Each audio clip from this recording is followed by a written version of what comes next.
Gracias, Señor. Tú eres nuestra torre. Torre fuerte es el nombre del Señor. Torre fuerte es el nombre del Señor. A Él correrá el justo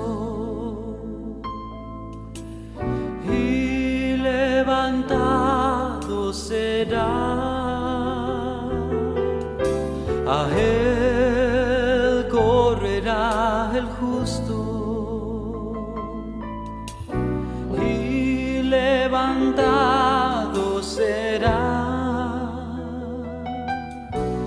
Torre fuerte es el nombre del Señor. Torre fuerte es el nombre del Señor. A Él correrá el justo y levantado será. A Él correrá el justo y levantado será. Torre fuerte es el nombre del Señor. Torre fuerte es el nombre del Señor. A Él correrá el justo y levantado será. A Él correrá el justo y levantado será. Torre fuerte es el nombre del Señor. Torre fuerte es el nombre del Señor. A Él correrá el justo y levantado será.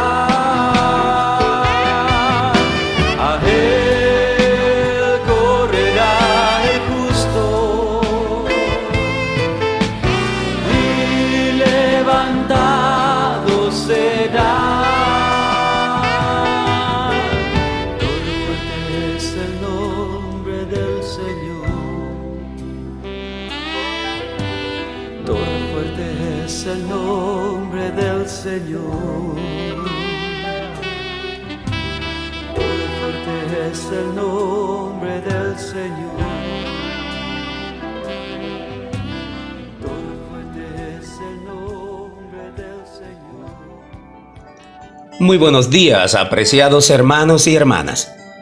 Como siempre, es un gran placer compartir la palabra de Dios con su pueblo. Soy su hermano Félix R. Méndez y les pido por favor acompañarme en la lectura de Proverbios capítulo 18, versículo 10, donde dice: Torre fuerte es el nombre de Jehová, a Él correrá el justo y será levantado. De este pasaje predicaremos sobre el tema el refugio más seguro. Acompáñeme en oración. Padre celestial, Dios fiel y confiable, Dios bueno y de misericordias eternas, gracias por darnos tanto. Nos has sacado del mundo y nos has hecho partícipes de la salvación por medio de Cristo. Te alabamos y adoramos en esta hora.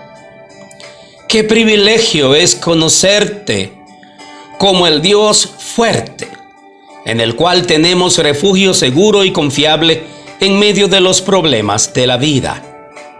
Gracias por permitirnos abrir tu palabra y predicar desde ella en esta ocasión.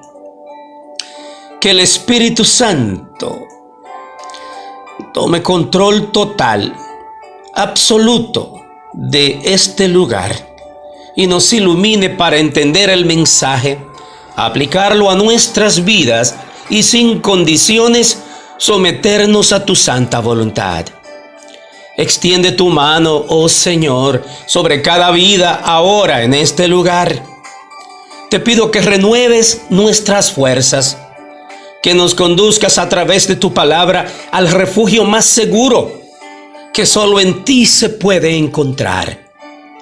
Oramos en el nombre de Jesús. Amén. Desde muy temprano en la historia de la humanidad, las torres han sido consideradas lugares de refugio.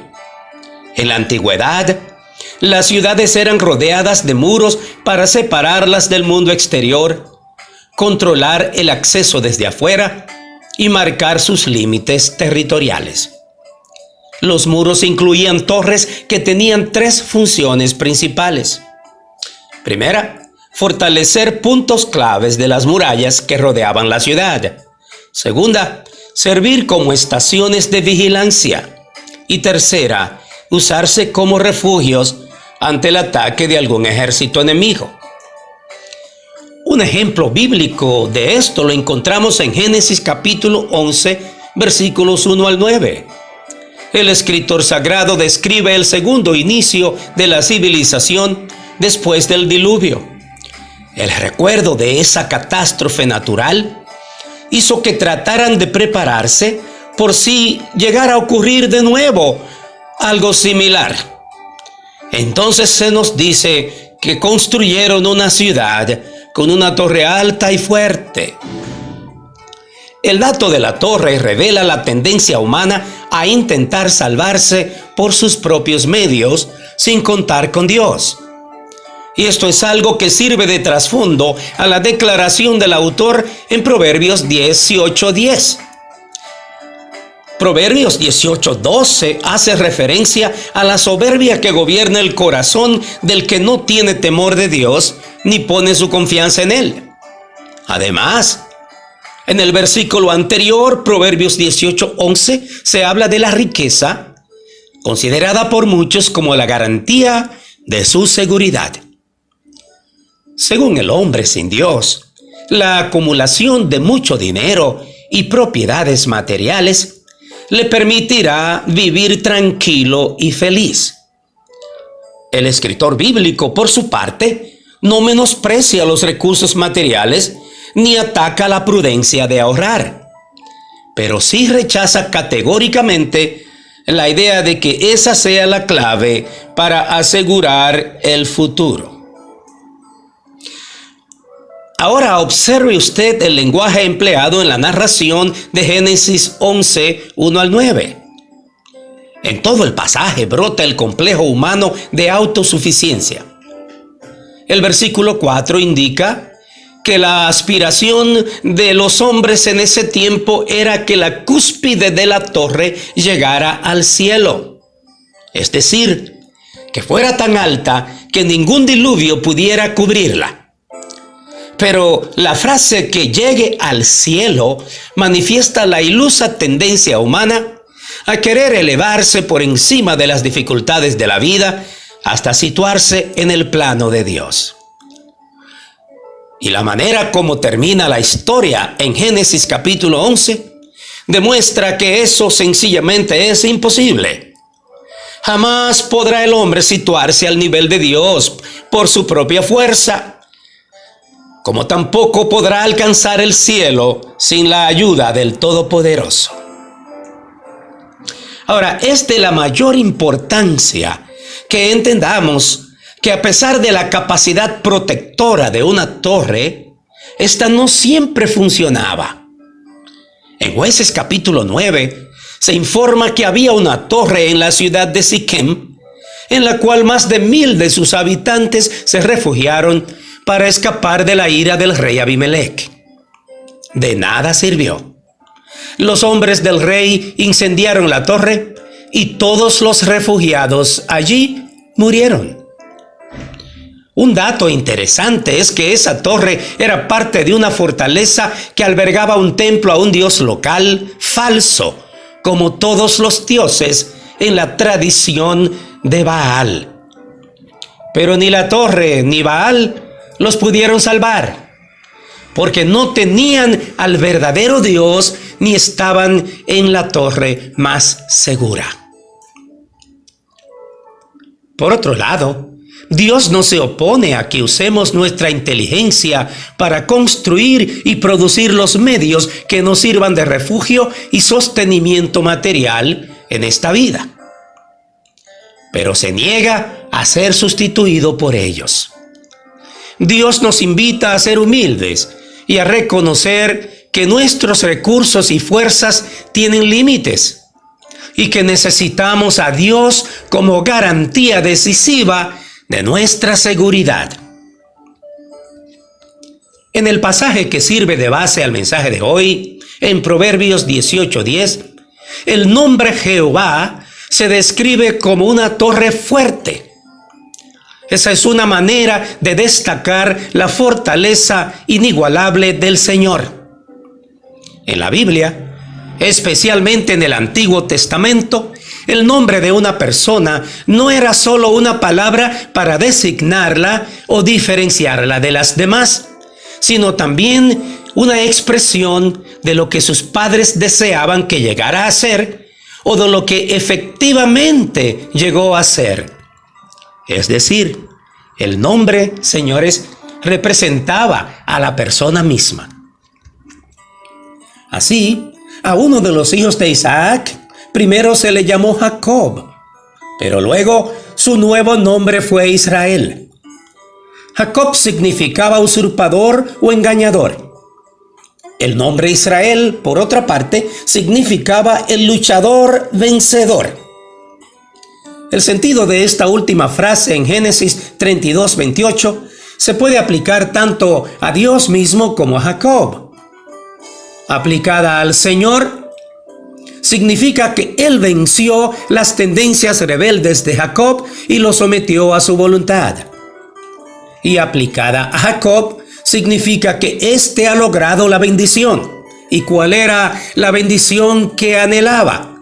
La de recibir la aprobación divina y convertirse en el centro del plan maravilloso de Dios.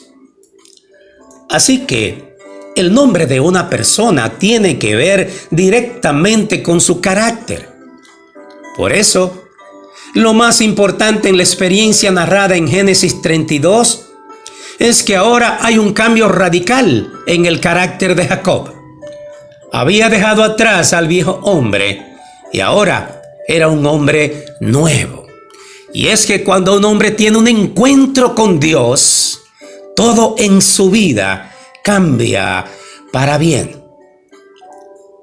Por cierto, la palabra Jehová tiene un significado muy especial en el Antiguo Testamento, particularmente cuando se combina con otras palabras para formar un nombre compuesto. Jehová aparece asociado con la expresión yo soy el que soy, en Éxodo 3, 14 y 15. Al asociar esta frase con el nombre Jehová, se describe la naturaleza esencial de Dios y se proclama su eternidad.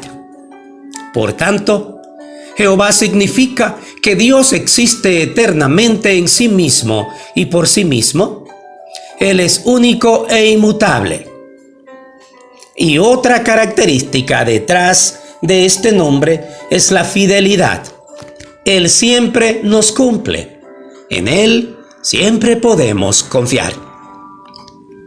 Por otro lado, en el Nuevo Testamento, las características del nombre Jehová se atribuyen a Jesús. En la versión Reina Valera de 1960, Jesús se identifica a sí mismo como yo soy 23 veces. De estas, 7 tienen un contenido teológico especial y todas aparecen en el Evangelio de Juan. En Juan 6, 32 al 35, Él declaró, yo soy el pan de vida. En Juan 8, 12 al 50, encontramos la frase, yo soy la luz del mundo. En Juan 10, 7 al 10, Él dijo, yo soy la puerta. En Juan 10, 11 al 16, afirmó: yo soy el buen pastor. En Juan 11, 25 al 27, dijo enfáticamente: yo soy la resurrección y la vida. Y en Juan 15, 1 al 8, declaró: yo soy la vid verdadera. Cuando estudiamos el pasaje de Juan 8, 58 y 59, vemos que Jesús dice: antes que Abraham fuese, yo soy.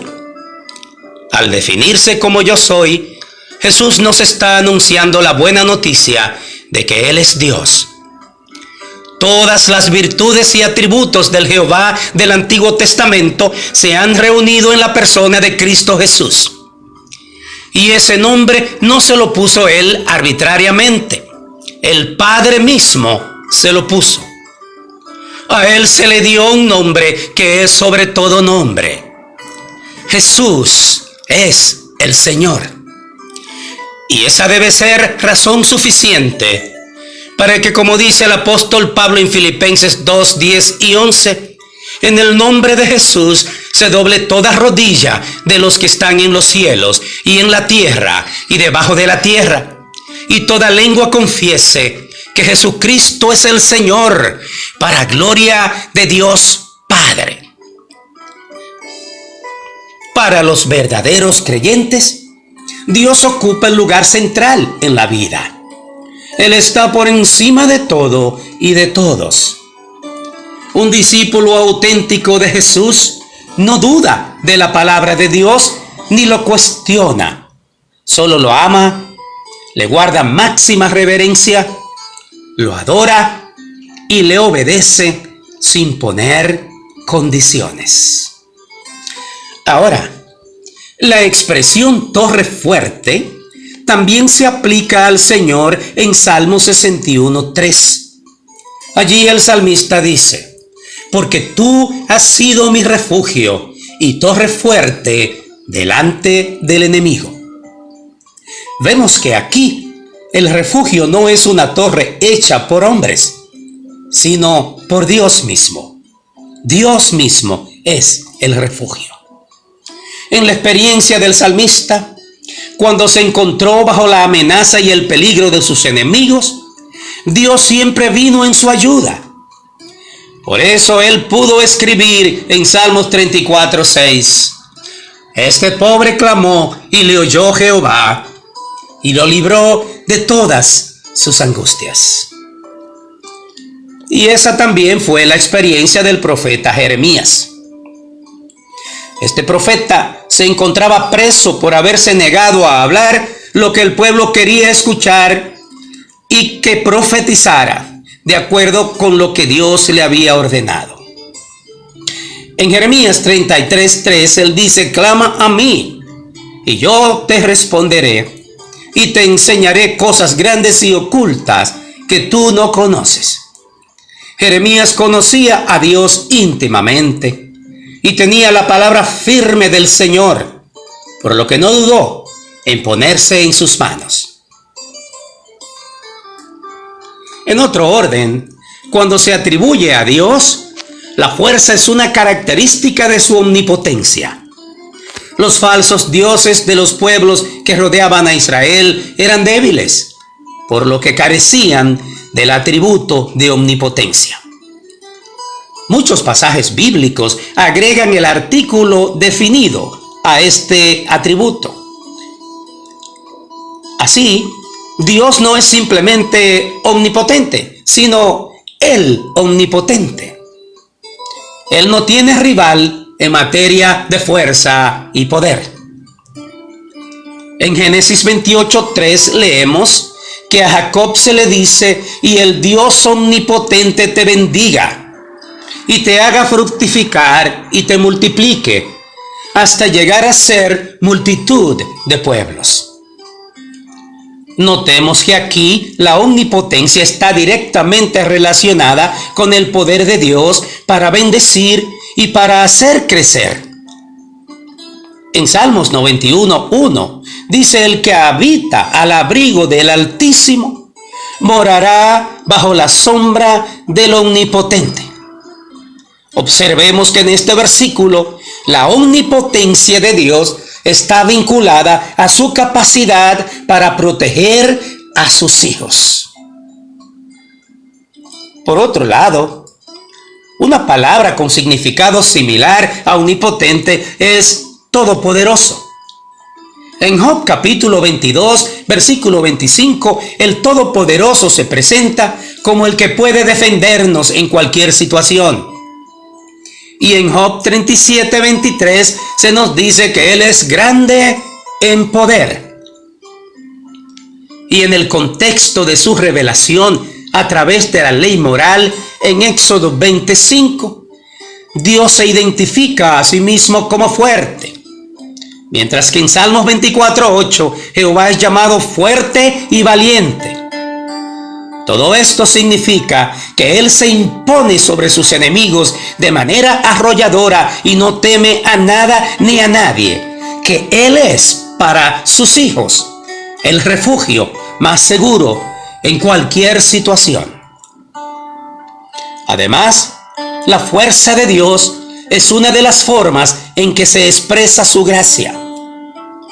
En Hechos capítulo 20, versículo 32 leemos: Y ahora, hermanos, os encomiendo a Dios y a la palabra de su gracia, que tiene poder para sobreedificaros y daros herencia con todos los santificados. Este es el apóstol Pablo que habla cuando se despedía de los ancianos de la iglesia de Éfeso en el pueblo de Mileto. Pablo sabía de los grandes peligros que acechaban a la iglesia y la enorme responsabilidad que tenían los líderes a la hora de preservar la integridad de la obra del Señor. Por eso, no los encomienda a hombres ni a instituciones humanas. Los pone en manos de Dios y, algo más significativo, los encomienda a la palabra de su gracia. En otro orden, en las referencias al carácter del Mesías, en Isaías 9:6, se incluye la expresión Dios fuerte. De manera que la torre fuerte de Proverbios 18:10 y Salmo 61:3 es el mismo Emmanuel, Dios con nosotros, que se hizo hombre en la persona de Jesús. En el mes de diciembre, el mundo cristiano suele celebrar la llegada del Salvador durante la temporada navideña. En ejercicio sabio de la creatividad dada por el Espíritu Santo a la iglesia, esta cambió el énfasis de lo que era una fiesta pagana, como sucede con la mayoría de las festividades conocidas, y le impartió un significado nuevo. Ahora ya no es una fiesta pagana en el mundo romano, ahora es la fiesta del niño, que siendo el Dios fuerte, se hizo vulnerable como un ser humano para cambiar la historia. Pero lo importante no es la fecha ni la procedencia original de la celebración, sino el hecho de que el Dios fuerte vino a este mundo para socorrer a los débiles e infundir esperanza a los desamparados, traer liberación a los esclavos del diablo y ofrecer salvación a los que vivían bajo la tiranía del pecado. Lo importante para la iglesia es que nuestro Dios es fuerte sin comparación. En Él tenemos refugio cuando somos sobrecogidos por nuestra debilidad. Él tiene la capacidad de destruir a todos nuestros enemigos y tiene todo el poder para bendecir nuestras vidas en formas que la mente humana es incapaz de ponderar.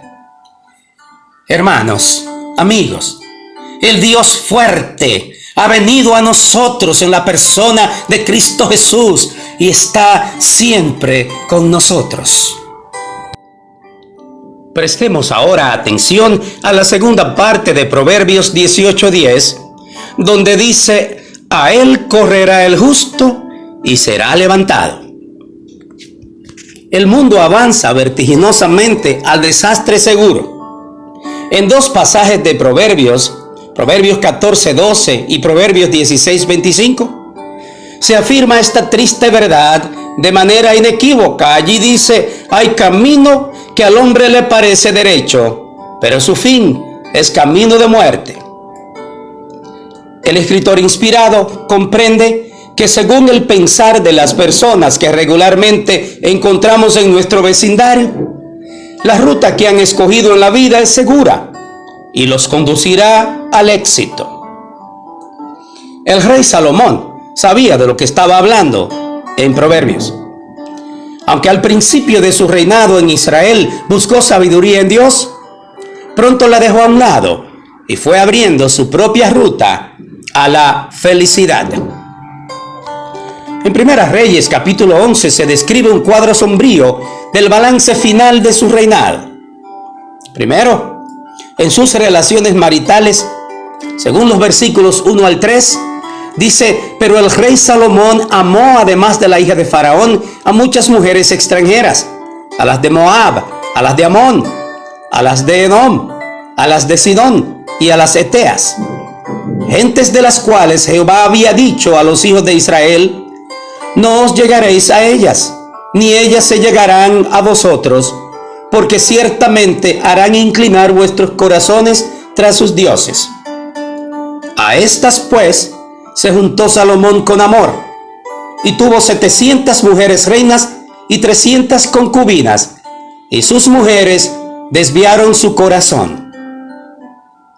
Lo que este pasaje deja claro es que Salomón se apartó del camino de la obediencia para tomar el rumbo de la promiscuidad y del desenfreno. 2.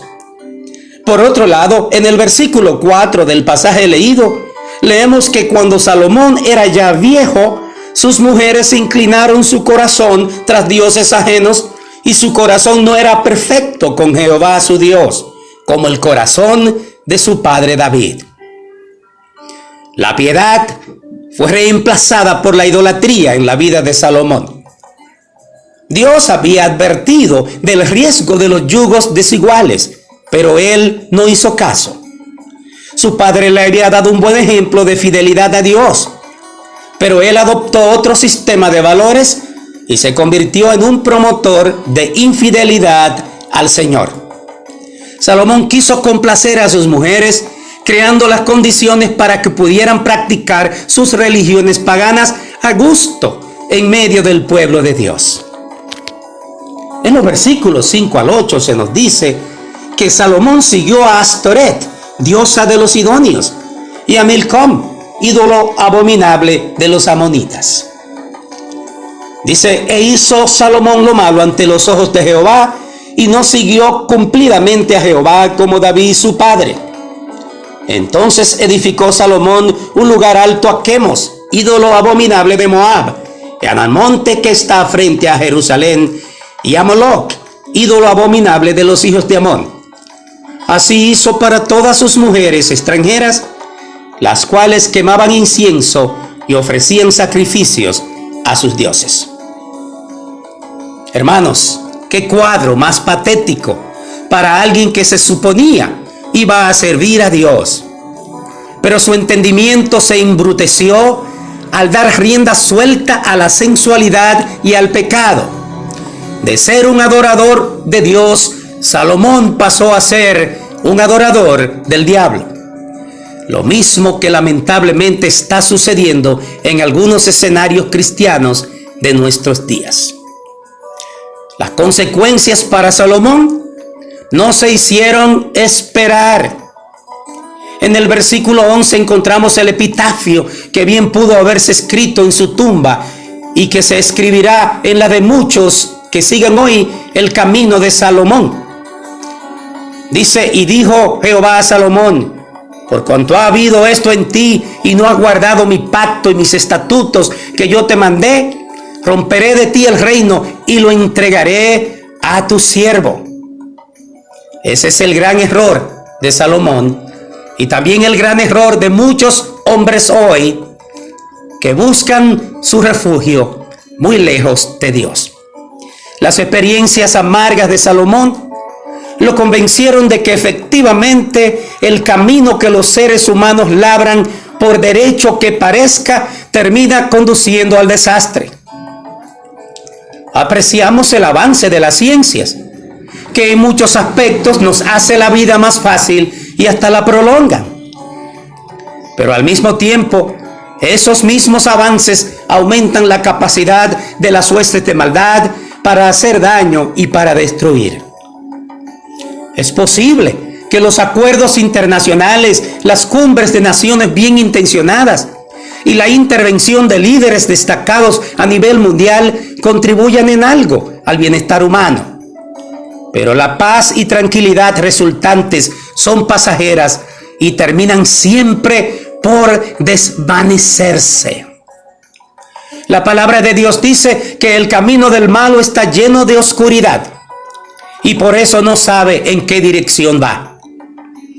En 2 Corintios 4:4 se nos informa que el Dios de este siglo cegó el entendimiento de los incrédulos para que no les resplandezca la luz del Evangelio de la gloria de Cristo. La triste conclusión es que el justo, el que vive a merced de Dios, dependiendo de Él, está en una situación muy distinta a la del injusto, que vive a merced y para la práctica de la maldad. El injusto va por la ruta marcada por el diablo y su destino es la condenación eterna. Ahí está el contraste entre el justo y el injusto. Y nos preguntamos cuál es entonces la dirección correcta hacia la que debemos ir. Otra vez, eso solo lo sabe con certeza el que es verdaderamente justo. Según nuestro texto, el justo es aquel o aquella persona que va en dirección a Dios. Justo aquí no significa ser perfecto en el sentido de no tener defectos o de tener un carácter tan santo que uno nunca se equivoca. El justo en la Biblia es quien obedece a Dios incondicionalmente, sometiéndose a su voluntad revelada en la palabra del Señor. Esta persona que la Biblia llama justa, guarda los dichos del Señor en su corazón, porque saben que son un recurso infalible para protegerle del pecado. El justo es quien oye la voz de Dios y atiende sin titubear. El justo es aquel que percibe los rayos luminosos de la palabra de Dios y anda por la senda que ella ilumina. Esa es la conclusión del autor de Salmo 119, 105, donde se nos dice: lámpara es a mis pies tu palabra y lumbrera a mi camino. Así que a pesar de los intentos hechos por los seres humanos para abrirse camino hacia el bienestar seguro, jamás lo lograrán si dejan de lado a Dios. El único camino que puede conducir a la plenitud de vida es el de Cristo. Él dijo: yo soy el camino, la verdad y la vida, y nadie viene al Padre sino por mí. Hermanos y amigos, correr hacia Dios en medio del peligro es la decisión más sabia que podemos tomar. La última parte del texto citado lo confirma, cuando dice que el creyente que busca la protección divina es levantado. El texto dice: a Él, hacia Dios, hacia la torre fuerte, correrá el justo y será levantado. Y la idea de ser levantado incluye aquí por lo menos 3 aspectos. Primero, las dificultades, urgencias y peligros de la vida pueden tener un efecto devastador en el estado de ánimo y la autoestima de la persona, incluso entre el pueblo de Dios. En ese sentido, correr hacia el Señor garantiza que nuestro ánimo va a ser levantado y que el temor va a ser despejado de nuestros corazones. Segundo, ser levantado se relaciona con el hecho de que muchos se desploman ante el ataque frontal del maligno, pero que Jehová tiene el poder de levantarlos si se refugian en Él. Y tercero, en las garras de Satanás, la persona está perdida, pero al correr hacia la torre fuerte, en dirección al Dios de toda gracia y de todo poder, esta persona pasa de la perdición a la salvación, de la muerte a la vida. Nuestro Dios nunca nos defrauda. En Salmos 40, versículos 1 al 3, la Biblia traducción en lenguaje actual nos dice: toda mi esperanza la tengo puesta en Dios, pues aceptó atender mis ruegos. Mi vida corría peligro, y Él me libró de la muerte. Me puso sobre una roca, me puso en lugar seguro, me enseñó un nuevo himno para cantarle alabanzas. Muchos al ver esto se sintieron conmovidos y confiaron en mi Dios. Notemos algunos detalles interesantes en este pasaje. El escritor de esas palabras es el rey David. En su experiencia personal, el Señor siempre le cumplía a David. Su historia está repleta de incidentes de peligros para su vida, pero él sabía que podía confiar en Dios sin reservas. El perfil de Dios que se nos presenta en esta parte del Salmo 40 es reconfortante. Él es el refugio más seguro para sus hijos. El oído de Dios siempre está dispuesto para escuchar a cada uno de nosotros. En Salmos 34:4 leemos: busqué a Jehová y Él me oyó y me libró de todos mis temores. Más adelante en el versículo 6 dice: este pobre clamó y le oyó Jehová y lo libró de todas sus angustias. Notemos que Dios no oye simplemente por oír. Él oye y actúa a favor nuestro. Él oye y libera. La mano de Dios, según este pasaje, siempre está lista para extenderse y sacarnos del hoyo en que hemos caído y llevarnos a un lugar seguro. En Salmo 103:4, el Señor es presentado como quien rescata del hoyo tu vida.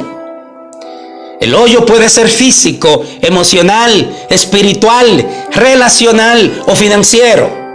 Pero en todos los casos, la mano de Dios tiene el poder para cambiar el cuadro de nuestras vidas de manera radical.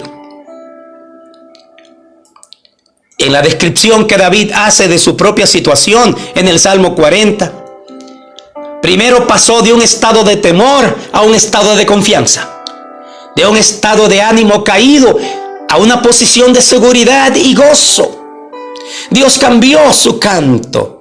El canto de desesperación se tornó en una nueva canción de alegría. Él había caído, pero Jehová, la torre fuerte, lo había levantado.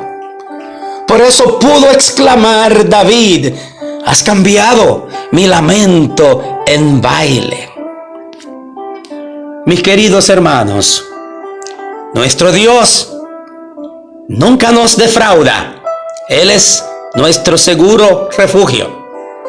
Otros seres humanos podrían decepcionarnos, incluso los más cercanos a nosotros, pero no Dios. ¿Estás lleno de temor por la violencia y los peligros que acechan en tu comunidad? ¿Te sientes inseguro en el ambiente en que te desenvuelves? ¿Sientes miedo ante los peligros que representa la pandemia COVID-19 que está azotando el mundo, a nuestras ciudades y a nuestras propias familias? La palabra de Dios te dice hoy que puedes depositar en Él tu confianza. Él es la torre fuerte en la cual puedes refugiarte y estar seguro. Hoy puedo y tú puedes correr a Él con la seguridad de que Él me levanta y de que Él te levanta. No importa qué tan profundo sea el abismo en que hayamos caído. Hermanos, amigos, que Dios bendiga a todos, rica y abundantemente. El que habita al abrigo de Dios morará bajo sombras de amor. Sobre él no vendrá ningún mal y en sus alas feliz vivirá. Oh, yo quiero habitar al abrigo solo allí encontraré paz y profundo amor. Mi delicia es con Él, comunión disfrutar y por siempre su nombre alabar.